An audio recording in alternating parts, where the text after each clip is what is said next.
TV channel. Hope you're all staying safe and well. You have a look at a German sci-fi action thriller today. We'll have a look what other people are thinking, and I'll give my little judgment as well on it. But we're going to have a look at something on Netflix, released on July the 27th. We'll have a look at something called Paradise today. Please, if you are new to the channel, push that subscribe button, push the bell notifications. Great to have you on board. Spread the word. Information, vlogs, reviews like this on TV dramas or films, etc, etc. And of course, if you are pushing buttons or already push those buttons, and give us a little like, guys. It'd be much appreciated. A little thumbs up. Paradise on Netflix from July the 27th is a 15 rating, just under 2 hours. Yeah, it wasn't too bad. I do shudder a little bit when we get 2 hour films, and this was okay. It's okay. Sort of, I don't say it flew by, but I was doing other things as well whilst I was watching it. So yeah, it seemed okay. Seemed reasonable. It's what's it about? Well, it's set in the not too distant future, where the company AEON, I think they used to sponsor United, has become a multi-billion-dollar big pharma conglomerate. The startup managed it with the revolutionary technology that makes it possible to transfer lifespan from one person to another. Yes, please. This has serious consequences for parts of society. Oh, perhaps not then. Eleanor is confronted with insurance claims that she and her husband Max cannot pay, so she feels compelled to sell 40 years of her, well, it's 38 years actually, let's be precise, of her life to Aeon. Max works for the company himself, and from then on tries everything to get back the lost years of his wife.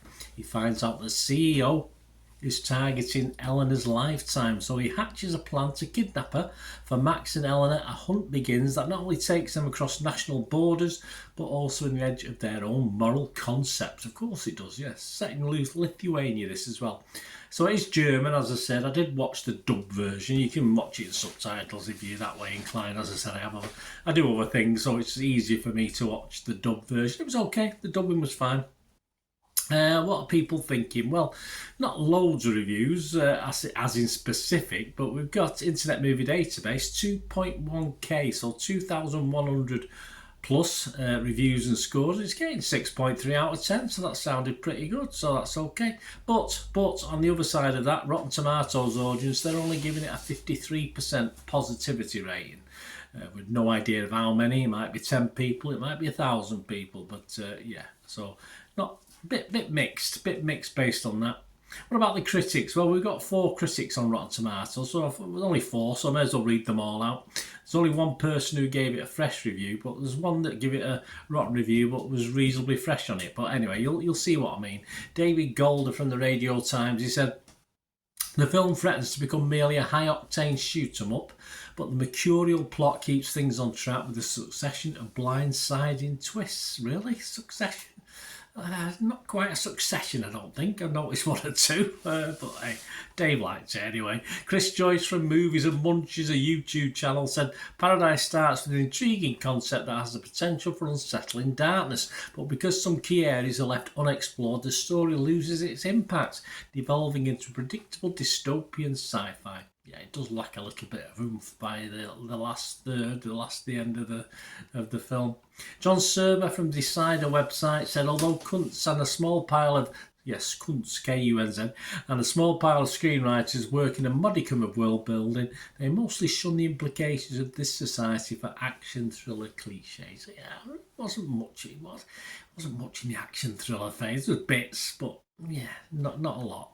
Pramit Chatterjee from Digital Mafia Talkies website said, Paradise is an average film with nothing new to say about the topics that it's chosen to talk about. The performances and the world building are good enough to keep you engaged, and I would probably agree with that.